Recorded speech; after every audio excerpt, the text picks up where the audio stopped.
안녕하십니까. 조간신문의 주요 기사를 딱딱 풀어서 해석해드리는 조간 딱풀. 가을을 재촉하는 비가 내리고 있는 9월 29일 수요일에 인사드립니다. 어제 국민의힘 또 민주당 토론회가 밤늦은 시간에 열렸습니다. 경선 후보 토론회. 특히 국민의힘 경선 후보 토론회가 11시 반부터 원래는 9시에 녹화를 해서 11시 반부터 진행이 됐는데 저도 밤늦게까지 그 토론회를 봤지만 과연 이 토론회가 국민의힘의 경쟁력, 본선 경쟁력을 높이는데 필요한 것인가, 그런 회의감이 좀 들었습니다. 일종의 망신주기, 서로 깎아내리기, 여기에 집중을 하면서 어떤 정책 토론을 가지고 치열하게 맞붙기보다는 나는 이것을 아는데 당신은 이것 아느냐, 이런 식으로 계속 깎아내리는, 심지어 윤석열 후보에 대해서 문석열 같아, 문재인과 비슷하다, 대북 정책을 놓고 외교안보 정책을 놓고 그런 말까지 나오는 그런 상황이 벌어졌습니다. 민주당 토론회도 어제 있었는데 민주당 토론회에서는 이재명 후보에 대한 집중 공격이 이루어졌죠. 특히 대장동 게이트, 대장동 의혹 사건을 놓고 다른 후보들, 특히 이낙연 후보, 2위인 이낙연 후보가 집중적으로 추궁을 하는 그런 모습을 보였습니다. 의혹투성이, 대장동 대박 사건.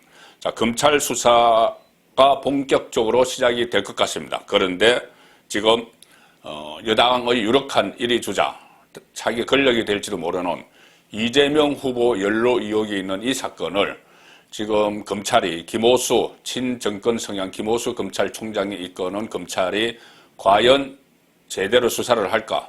혹시 이렇게 수사를 서두르는 것이 이 대선을 앞두고 신속하게 면죄부를 주기 위한 것 아닌가, 면죄부를 줘서 자유롭게 대선 운동을 하기 위한 것 아닌가, 그런 생각마저 들 정도로 갑자기 수사가 신속하게 벌어지고 있습니다. 그래서 이 선거 전에 면죄부용 수사다, 이런 의혹이 지금 나오고 있는 상황인데, 일단 희대의 대박 사건, 이 대박 사건 수혜자들은 지금 서울 강남에서 땅 사기에 바쁘다고 합니다. 조선일보가 단독 취재를 해서 일면 톱으로 오늘 보도를 했습니다. 대장동 패밀리들 강남의 수백억 건물주 됐다. 대장동으로 대박을 터뜨린 사람들이 강남의 건물들을 사들이고 있다. 그리고 이것은 다시 또 투자하는 거죠. 강남 건물에 또 투자를 하는 거죠. 그런데 이렇게 할 수 있도록 만든 설계를 누가 했는지 이재명은 본인이 했다고 이야기를 했죠. 일일이 소개해 드리기도 그렇습니다만은 어쨌든 천하동인 투자자들이 수천억 배당금 받아서 빌딩을 쇼핑하고 있다. 남욱 변호사죠. 지금 미국으로 도피한 강남 역삼동의 300억짜리 건물, 정영학 회계사입니다. 그 가족은 신사동의 173억짜리 건물, 김만배 누나 상봉동의 90억 추정 건물, 김만배 후배도 건물을 올렸다. 김만배 후배는 머니투데이 지금 법조 담당 기자를 김만배 씨에 이어서 하다가 이 사건이 불거지고 나서 퇴사를 한 것 같은데, 그 후배도 이 천하동인의 7호인가 거기에다 투자를 해서 대박을 터뜨렸죠. 그래서 부산의 한 유명 커피숍을 끼고 있는 건물을 사들였다고 합니다.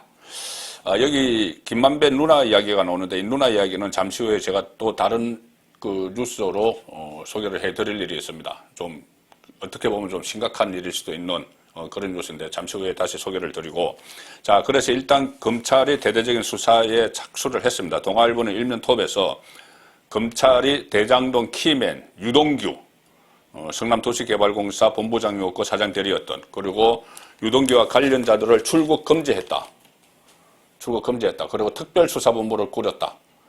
특별수사본부는 윤석열 후보가 토론회에서 이거 필요하다고 이야기했죠. 그래서 특별수사본부를 꾸리긴 꾸렸는데, 김오수 검찰이 과연 이것이 제대로 파헤치기 위한 특별수사본부인가, 면죄부를 주기 위한 특별수사본부인가, 그것은 좀 지켜봐야 될 그런 일입니다.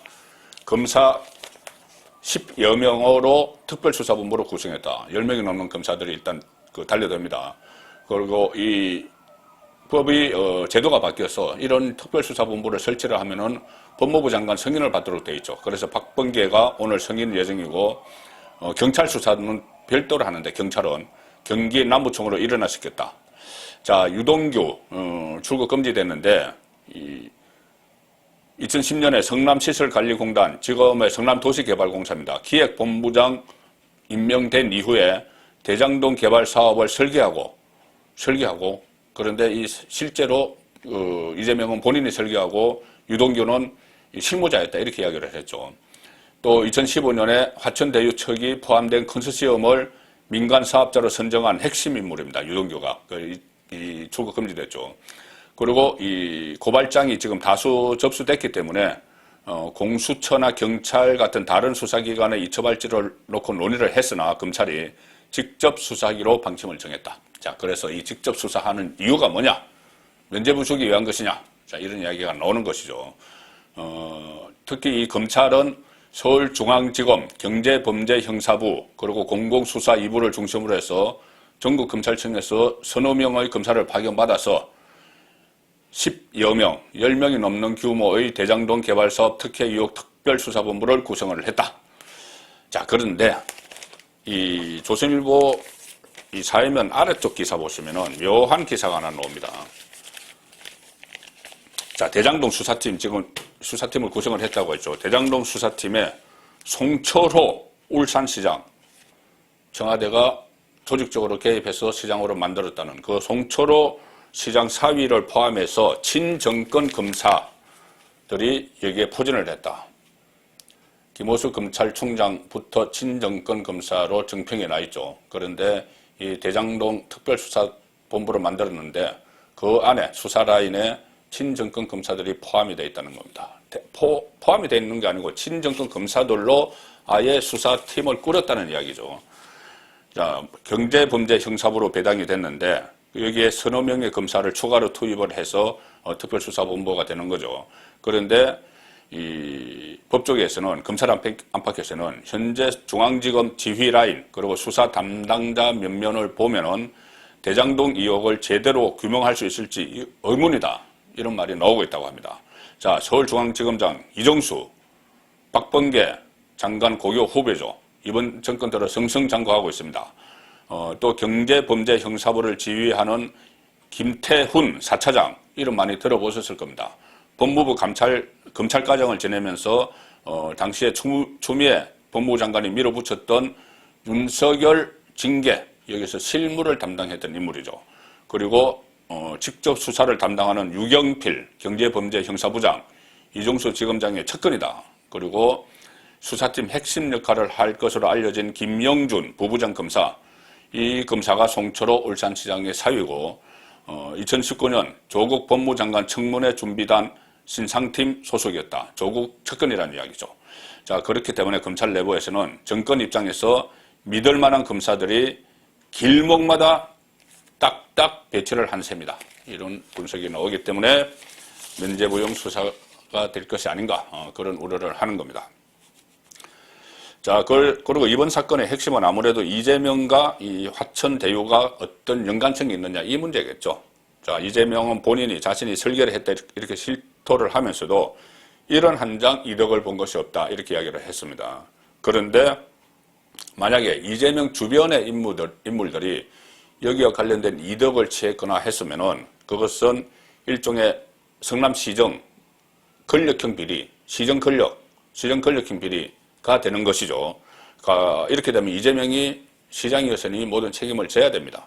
그리고 이 관건은 이재명과 화천대유의 연관성이죠.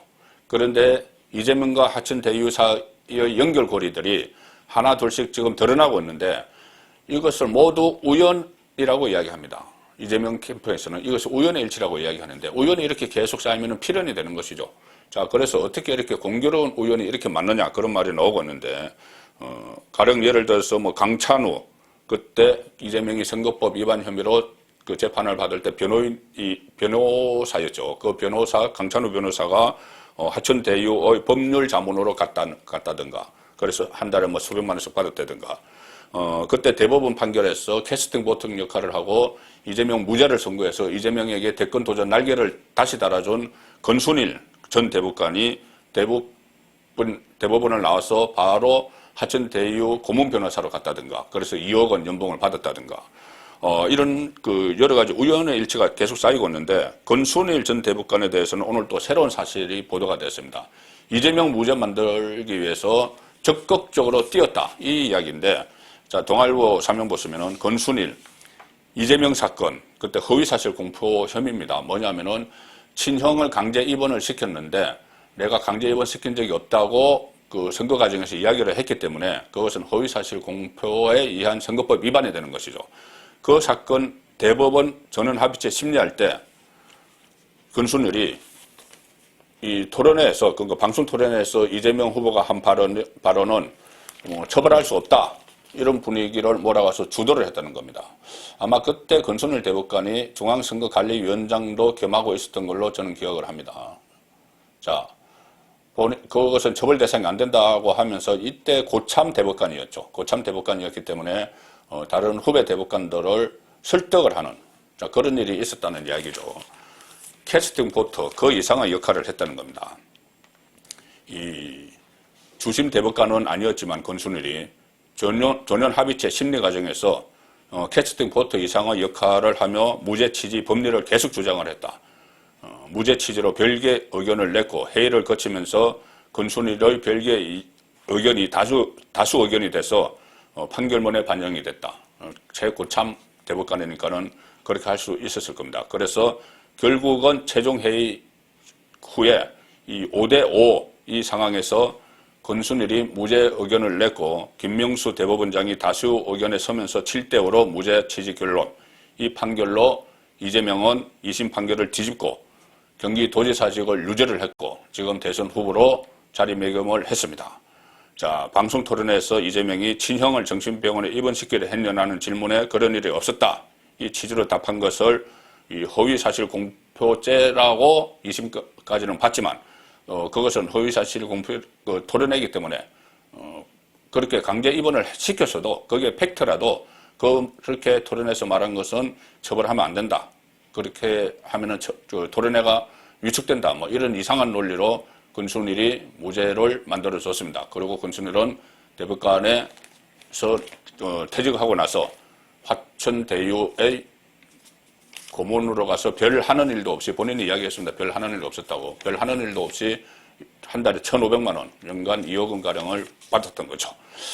자, 그리고 또 다른 이재명과 화천대유의 연결고리가 어제 하나 또 드러나기 시작했죠. 뭐냐면은 이재명의 핵심 척건 이화영 전 국회의원입니다. 지금 경기도가 지분을 갖고 있는 킨텍스, 일산 킨텍스의 사장입니다.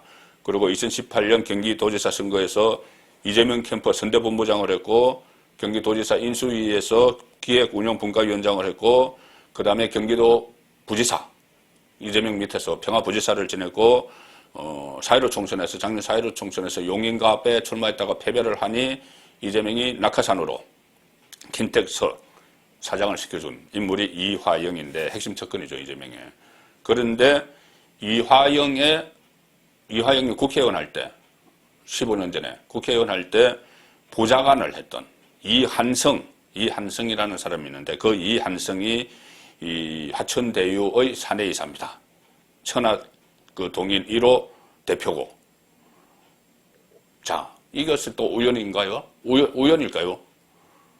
이재명의 핵심 척건 이화영의 척건 이한성이 화천대유에 가 있다. 이 연결고리가 있는데 이것을 우연이라고 지금 우기고 있습니다. 자, 각상도 역풍은 뭐냐면 각상도 아들이 50억 원 퇴직금 받은 거, 그래서 반전의 기회를 만들었다고 이재명은 생각을 하죠. 그래서 제가 말씀드린 이재명, 이화영, 이한성 셋 다 이씨입니다. 그 척건 연루 의혹이 나오니 이렇게 변명을 하는 거죠. 이재명 척건 연루, 그냥 같은 이씨를 엮어라. 같은 이씨를 엮는 게 낫지. 15년 전에 보좌관 했던 사람을 뭐 지금 이렇게 엮느냐. 이런 이야기죠. 그런데 반전이 하나 있습니다. 어제 개발이익 환수 법제화 긴급 토론회 이재명계 국회의원들이 했는데 거기서 이런 말을 한 겁니다. 이렇게 이야기했죠. 이재명이 듣기로는 이한성 씨가 2004년에 1년간 보좌관을 했다고 한다. 2015년에는 알지도 못한 이화영의 보좌관을 했다고 저한테 역나.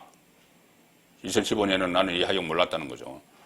차라리 같은 국적, 같은 이시라고 엮는 게 훨씬 빠를 듯하다. 이렇게 비꼬입니다. 비꼬는데 지금 정치권에서는 그렇다면 이화영과 이한성이 계속 교류를 하고 있었다면, 그냥 15년 전에 그냥 1년 보장을 한 게 아니고 계속 교류를 하고 있었다면 연결고리가 더 확실해지는 것이죠. 지금 정치권에서는 이화영, 이한성 두 사람이 성균관대학교, 아직 지금 완전히 확인된 것은 아닙니다. 정치권에 놔두는 이야기고, 저도 확인을 하고 있습니다. 일부 기자들도 이것을 확인을 위해서 취재를 하고 있고, 성균관대학교 운동권 같은 동아리에서 활동한 선후배다. 1년 선후배다. 과는 다르지만 성균관대학교. 그리고 함께 과거 어느 그 진보정당의 의원, 보좌관, 그러니까 그 의원의 비서실에 같이 근무를 했다. 이런 이야기도 있고, 또 그 동아리, 운동권 동아리들이 정기 모임이 있다. 자, 그렇게 되면은 두 사람이 15년 전에 1년 보장을 했기 때문에 그거 무슨 상관이 있느냐고 하는 그 해명이 깨지는 거죠. 자, 아직 이것이 확인은 완전히 확인되지는 않았지만은 아마 그런 정황입니다. 그 정황, 여의도 정가에서 놔두는 이야기죠. 두 사람 사이의 끈끈한 관계. 그렇기 때문에 보좌관이라는 것이 어떤 사람의 소개를 받아서 한 1년 하고 나갔으면 뭐 서로 연락이 안 될 수가 있죠. 그런데 그 전부터, 대학교 때부터 알던 사람이 보좌관으로 왔다가 1년 정도 일하다 다른 직장을 찾아서 나갔다. 그러면 그 이후에도 계속 연결이 된다고 봐야 되는 거죠. 자, 그래서 이 부분이 이 상황을 또 반전시킬 수 있는 하나의 계기가 될 가능성도 있습니다. 그러니까 우연이 아닐 수도 있다는 이야기죠. 자, 뭐 그런 이런 우연뿐이 아니고 지금 실제로 그 성남시 안에서는 성남의 시민단체가 이 특검 제도와 국정조사 촉구 회견을 어제 했는데 성남시 안에서는 상황을 다 잘 아는 사람들이죠. 그런데 어제 회견을 하면서 이런 이야기를 했습니다. 대장동 개발 주도한 4인방이 있는데 4인방은 이재명 패밀리다. 자, 정진상 전 경기도 정책실장, 그리고 조금 전에 말씀드린 유동규를 포함해서 이재명 패밀리가 4인방이 있는데 그 4인방이 성남 그 대장동 개발을 주도했다. 그렇다면 이것은 곧 이재명이 주도했다. 뭐 이재명이 설계했다고 하니 뭐 정황상은 딱 떨어지는데, 자, 성남 시민단체 이재명 지사 지시로 정진상 전 실장이 기획하고 연출했다. 유동규는 사업 핵심 업무를 총괄했다. 그리고 다른 2명은 시행사인 화천대유 우선 협상 대상자 선정 당시 심사위원으로 참여한 김문기 성남도공 개발사업처장, 그리고 또 정민용 전 성남도공투자사업팀장, 이 네 사람이 이재명 패밀리다, 주도했다, 이렇게 이야기를 하는 겁니다. 자, 그리고 제가 조금 전에 그 김만배 씨 그 누나 이야기를 드린다고 했는데 상당히 좀 이것도 우연이라기엔 뭔가 좀 찜찜한 그런 기사가 어제 하나 보도가 됐습니다. 어제 유튜브 열린공감TV, 그때 그 윤석열 엑스파일, 뭐 김건희 씨 관련 의혹들을 막 제기했던 그 유튜브 채널이죠. 열린공감TV에서 그 하나 보도를 했는데, 자, 제목은 화천대유가 윤석열에게 뇌물을 준 정황을 포착을 했다. 화천대유가 윤석열에게 뇌물을 준 정황을 포착을 했다. 그리고 다운 계약서 의혹도 있다. 자, 이것이 무슨 내용이냐면 이겁니다. 오늘 조선일보가 사면 하단에 보도한 기사인데, 김만배 누나가 윤석열 부친의 연희동 집을 19억 원에 매입을 했다. 자, 윤석열 후보의 부친은 연세대 명예교수 윤기중 교수죠.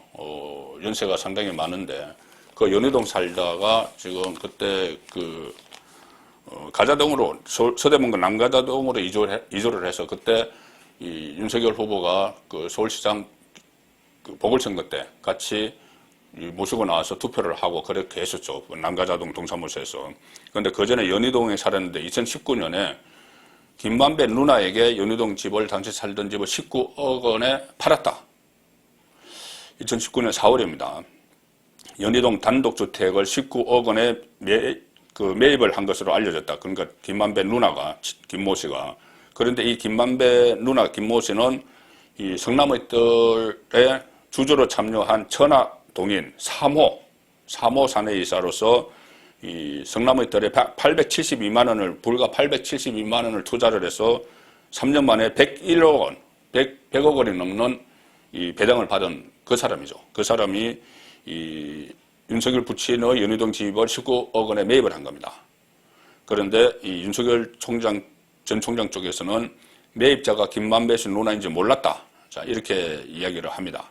그리고 매매 계약이 이루어진 8개월 뒤에 바로 인근에 이 집 규모와 건축 시점이 비슷한 단독주택이 23억 5천만 원에 거래됐습니다. 그러니 4억 5천만 원4억 5천만 원 정도 싸게 판 것이죠. 이것 때문에 열린공감TV는 다운 계약서 이야기까지 하는 겁니다. 자, 그런데 특히 이 김만배 누나가 윤기종 교수 연희동 집을 매입했을 때 윤석열 전 총장은 서울중앙지검장이었습니다. 그리고 김만배 씨는 경제지의 그 머니투데이 법조 기자를 오래 해왔기 때문에 법조계에서는 김만배 씨가 윤석열 전 총장도 알고 있을 거다. 이런 이야기가 오는 것이죠. 물론 알 수는 있습니다. 뭐 법조 출입기자고 서울중앙지검장이면 알 수는 있는데 그 인연으로 과연 이것을 매입이 이루어졌는가? 또 어떤 그쪽에 거주하는 사람, 제 지인의 이야기로는 그 당시 시점이면 매매 거래가 잘 이루어지지 않을 때다. 불과 2년 전이지만은 부동산이 특히 연희동의 아파트도 아니고 단독주택은 그 거래가 잘 이루어지지 않아서 팔려고 해도 팔리지가 않을 때다. 이런 이야기도 합니다. 그렇지만 이 윤석열 후보 쪽에서는 매수인의 신상을 몰랐다. 이런 이야기고 또 추가 해명은 또 합니다. 오늘 아침 이 조선비저 인터넷 기사입니다. 일단 윤석열 후보의 해명도 들어봐야 되겠죠. 자, 해명은 이겁니다. 이 해당 의혹을 보도한 매체는 열린공감TV는 뇌물 정황이다. 이렇게까지 주장을 하는데, 자, 입장문을 어제 냈습니다. 윤석열 후보 캠프에서. 윤기중 교수는 2019년 3월에 고관절 수술을 받았다. 그래서 연희동 집이 계단이 있는데 계단을 오르는 것이 불가능해서 부득이 딸을 통해서 인근 부동산 중개업소 한 10곳 이상의 시세보다 싸게 빨리 팔려고, 그때 매물이 잘 안 팔렸다고 제가 좀 전에 말씀드렸죠. 그래서 평당 2천만 원에 급히 집을 내놓고 계단 없는 아파트로 이사했다. 남가자동 아파트로 이사했다는 겁니다. 그리고 그러다가 한 부동산 중개업소에서 한 3명 정도 살 용의가 있는 사람을 소개를 받았는데 그중 한 명인 김씨, 김만배 누나죠. 김씨에게 부동산 중개업소에서 내놓은 금액 그대로 부동산 중개에서 19억 원에 내놨다는 거죠. 팔았다. 그리고 열린공감TV가 다운 계약서 의혹을 제기를 했는데 여기에 대해서는 윤기중 교수 건강 문제로 급히 팔았기 때문에 시세보다 많이 낮은 가격에 파는 것이다. 다운 계약서 아니다. 이렇게 해명을 했습니다. 그리고 건강상 문제로 시세보다 훨씬 싼 평당 2천만 원에 급매한 것을 뇌물 운운한 것에 대해서는 민사상, 형사상 강력한 법적 조치를 취하겠다. 이렇게 설명을 했습니다. 이 부분에 대해서는 조금 더 추가 취재들이 좀 필요할 것 같고요. 어쨌든 지금 화천대유, 이 화천대유를 둘러싼 진실 공방이 막 벌어지고 있는데 그 결과가, 진실 게임의 결과가 이 대선의 승패를 가름할 가능성이 높아졌다. 그렇게 보입니다. 자, 마지막 소개드릴 기사는 세계일보, 다른 신문도 많이 이렇게 제목을 달았습니다만은 3면 기사. 윤석열은 화천대유 주인 감옥 갈 거다. 자, 윤석열은 어제 이재명이 몸통이다. 그리고 주인이 감옥 갈 거다. 그러면 이재명이 감옥 갈 거라는 이야기죠. 이렇게 이야기하니 내가 대통령 되면 감옥 보낼 거라는 이야기입니다. 이렇게 하니 그 이재명 쪽에서는 아니 또 여전히 이 검찰 스타일을 벗어나지 못하는 것이냐, 법조계 두목으로 남아라, 이렇게 반박을 하는 상황. 이쪽은 이 양쪽의 일종의 기싸움인데, 이것은 기싸움이고 실제 팩트들이 어느 쪽이 유리하게 드러나고 불리하게 드러날지에 따라서 이번 대선 결과를 좌우할 것 같은 그런 예감이 듭니다. 9월 29일에 보내드린 조간 딱풀이었습니다.